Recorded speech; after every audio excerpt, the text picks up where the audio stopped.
समीक्षा बैठक की अध्यक्षता कर रहे विधानसभा के अध्यक्ष आदरणीय अनिल निषाद जी, कार्यक्रम के में मौजूद नवनिर्वाचित सांसद आदरणीय लालजी वर्मा जी, पूर्व प्रमुख प्रतिनिधि बड़े भैया एस कुमार वर्मा जी, जिला पंचायत के सदस्य आत्रेय सिंह जी, रामरज भैया, मुकेश सिंह जी, शिवशंकर जी, अंकित वर्मा जी, लक्ष्मी यादव जी, सुरेंद्र यादव जी, ब्लॉक अध्यक्ष भाई हमारे दिलीप यादव जी, राम सवारे धुरिया जी, दिनेश भैया, अनिल कनौजिया जी, जय कुमार चाचा, मजदूर सभा के भाई संतोष यादव जी, संजय वर्मा जी, रामू कनौजिया, दीनजीत यादव जी, हमारे बहुत पुराने साथी, पिताजी के साथ संघर्षों में काम करने वाले हरिलाल दादा, दयाराम चाचा जी, पवन यादव जी संचालन कर रहे, वजूल बेग जी, अमरजीत पाल जी, चाचा संकटा सिंह जी, लमसम सभी लोगों से हम परिचित हैं। सबका नाम लेंगे तो बहुत वक्त जाया जाएगा,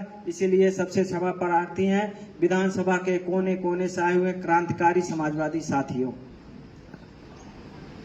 आज इस समीक्षा बैठक में जो मेन मुद्दा है वो ये है कि हमें आने वाले उपचुनाव में किस तरह से हम भाजपा की सरकार से हमको चुनाव लड़ना है और उस चुनाव को जीतने के लिए हमें रणनीति बना करके हमको काम करना पड़ेगा, क्योंकि सरकार हर स्तर पे, दिनेश भैया ने कहा, थाना, तहसील, पुलिस, प्रशासन सब कोई लग करके इनको चुनाव जीतने के लिए पूरी ताकत लगाएंगे, लेकिन कितनी भी ताकत एक तरफ रख दी जाए, ये समाजवादी क्रांतिकारी कार्यकर्ता सफल नहीं होने देंगे।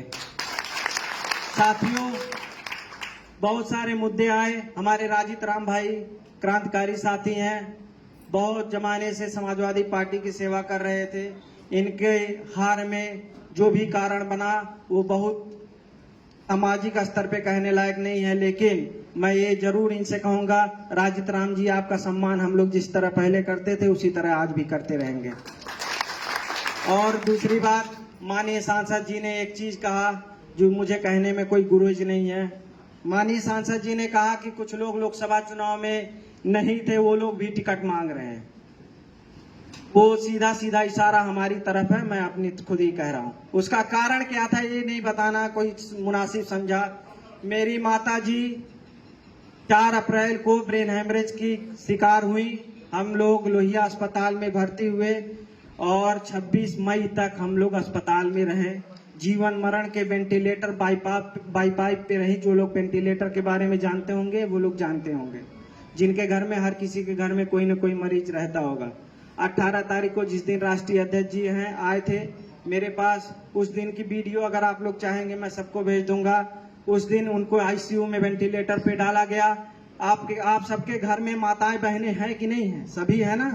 सभी हम माताओं बहनों के द्वारा ही तो पैदा हुए हैं। किसी की माँ, किसी की बहन अगर बीमार पड़ जाएगी तो आप बताइए, आप किसी चुनाव में, आप किसी खुद भी चुनाव लड़ते रहेंगे तो क्या आप आ सकेंगे?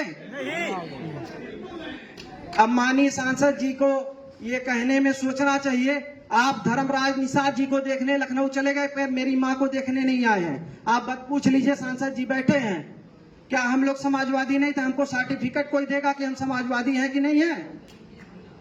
बताइए आप लोग, पुराने कार्यकर्ता सब लोग बोलिए, कोई हमको सर्टिफिकेट देगा?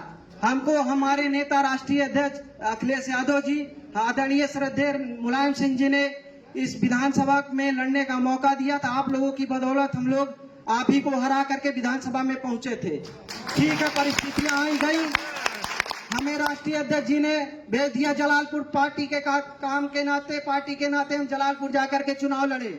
फिर हमें 2022 में यहाँ से भेज दिया गया फरिंदा। हमने एक बार भी नहीं कहा कि हमको कहीं से किसी कारण से हमको मत भेजिए। और जितने भी साथी थे, हम लोगों ने कभी, कोई माइकला ले नहीं कह सकता कि हम लोगों ने कभी पार्टी के खिलाफ काम किया हो, लेकिन आरोप लगाया जाता है, कहा जाता है कि इन लोग आरोप है, ये लोग दूसरे दल के साथियों के साथ मिले हुए। कोई एक चीज सिद्ध करके हमको बतावे। राजनीति में तो तरह तरह की बातें होती रहती हैं। अभी हाल ही की कल की घटना है, माननीय सांसद जी ने किसी को फोन करके कहा कि वो क्यों क्षेत्र में घूम रहे हैं। मेरा क्षेत्र है, मुझे घूमने से कोई नहीं रोक सकता, मैं घूमूंगा, कोई नहीं रोक सकता है। ये किसी के बपौती नहीं है। समाजवादी पार्टी जो है क्रांतिकारी साथियों की पार्टी है और मैं हमेशा डंके की चोट पे घूमूंगा, कार्यकर्ताओं के बीच में रहूंगा।